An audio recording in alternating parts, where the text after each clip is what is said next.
The mechanic's daughter. The crystal chandeliers cast a golden glow across the ballroom as Victoria Ashford moved through the crowd with practiced grace. Her red silk dress caught the light with every step, drawing admiring glances from the other guests. At 38, she had built an empire from nothing, transforming a small tech startup into a billion-dollar corporation. Tonight's charity gala was her domain, her carefully constructed world of power and success. She smiled at the right people. She said the right things. Her champagne glass remained elegantly balanced in her hand, though she barely touched it. Everything was perfect, precisely as she had planned it. Until the room began to spin. Victoria reached for a nearby column, her fingers gripping the cool marble. The conversations around her became muffled, as if she were underwater. The chandelier above seemed to sway, though she knew it must be her own vision blurring. Heat flooded through her body, followed by a wave of cold that made her shiver despite the warmth of the crowded room. "Ms. Ashford," someone's voice reached her from very far away. "Ms. Ashford, are you all right?" She tried to answer, but the words wouldn't come. The ballroom tilted sideways, and then everything went dark. When Victoria opened her eyes again, she wasn't sure how much time had passed. Seconds, hours, days. The ceiling above her was not the ornate plasterwork of the hotel ballroom. Instead, she saw exposed wooden beams and a single fluorescent light fixture that flickered occasionally.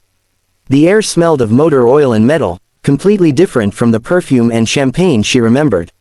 She tried to sit up, but her head throbbed with a dull, persistent ache. Her red dress was wrinkled and stained now, no longer the picture of elegance it had been. As her eyes adjusted to the dim light, she realized she was lying on a worn leather couch in what appeared to be an office. Through a large window, she could see a garage bay with a car lifted on a hydraulic lift. "You're awake." Victoria turned her head too quickly, sending another wave of dizziness through her. A small girl sat in a chair beside the couch, watching her with curious brown eyes. She couldn't have been more than 7 or 8 years old, with dark hair pulled back in a ponytail and grease smudges on her hands. "Where am I?" Victoria's voice came out rough and uncertain. "My dad's garage," the girl said matter-of-factly. "You fainted at some fancy party. Dad was catering there with his food truck, and when everyone started panicking, he brought you here instead of waiting for the ambulance. He said you needed somewhere quiet." Victoria struggled to process this information. She vaguely remembered seeing food trucks in the hotel parking area, providers for the outdoor portion of the event. "What time is it?" "Almost midnight," the girl replied. "I'm Sophie, by the way. Sophie Martinez." "Victoria," she said automatically, then wondered why she hadn't used her full title. Perhaps because this child clearly had no idea who she was. Sophie hopped off her chair and walked to a small refrigerator in the corner. "Dad said you should drink water when you wake up. Are you feeling sick? You were really pale." I'm not sure." Victoria accepted the bottle of water and drank slowly. The truth was, she couldn't remember the last time she'd eaten a proper meal. This week had been back-to-back meetings, crisis management, and preparation for the gala. She'd been running on coffee and determination, the way she always did. The door opened, and a man walked in, wiping his hands on a rag. He wore a simple gray t-shirt and jeans, his dark hair slightly tousled. Victoria recognized him from the image still burned in her memory, the moment before she'd collapsed. He had been the one who caught her. "Good, you're awake," he said, his voice calm and reassuring. "I'm Daniel Martinez. How are you feeling?" "Confused," Victoria admitted. "Why didn't you call an ambulance?" Daniel pulled up another chair and sat down, his movements unhurried. "I did call them, but the hotel was in chaos, everyone screaming and pulling out their phones. You were breathing fine, your pulse was steady. I figured you'd passed out from exhaustion or stress. Sometimes people just need some peace and quiet, not sirens and flashing lights. The paramedics checked you out and said you could rest here if you had someone watching you. You should have taken me to a hospital," Victoria said, though the words lacked conviction. The thought of waking up in a sterile emergency room, surrounded by staff who would immediately notify her assistant, her board members, the press, filled her with unexpected dread. "Maybe," Daniel agreed, "but you're here now, and you're safe. Sophie's been keeping an eye on you while I finished up some work." Victoria looked at the little girl, who had returned to her chair and was now swinging her legs contentedly. "Shouldn't she be in bed?" "It's Saturday," Sophie said. "I always stay up late on Saturdays when I'm with Dad." "Divorce," Daniel explained simply. "I have her on weekends." We make the most of it.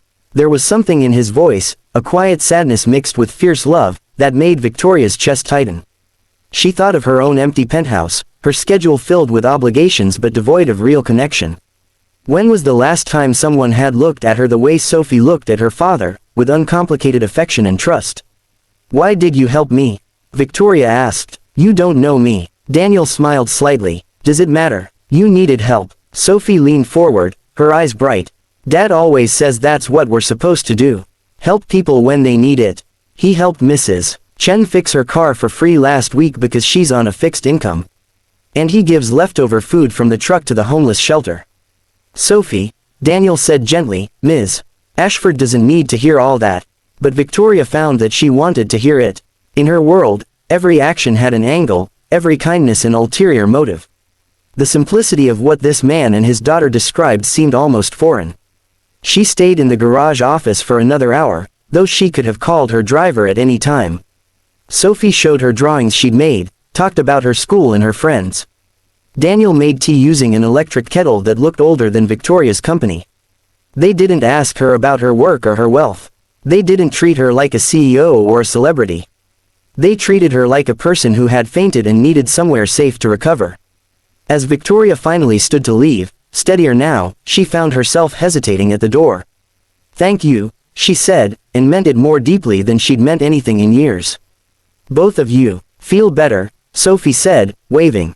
Daniel walked her to her car when it arrived, the driver's eyes widening at the sight of his employer emerging from a mechanic's garage. "Take care of yourself," Daniel said. "Real care, not just the appearance of it."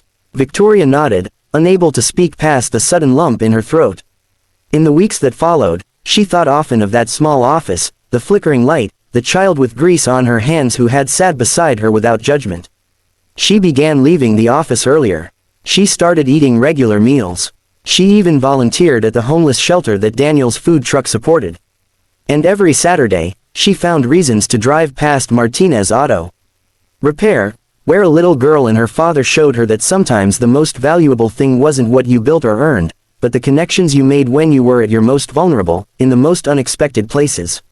Some faintings, she learned, were wake-up calls in more ways than one.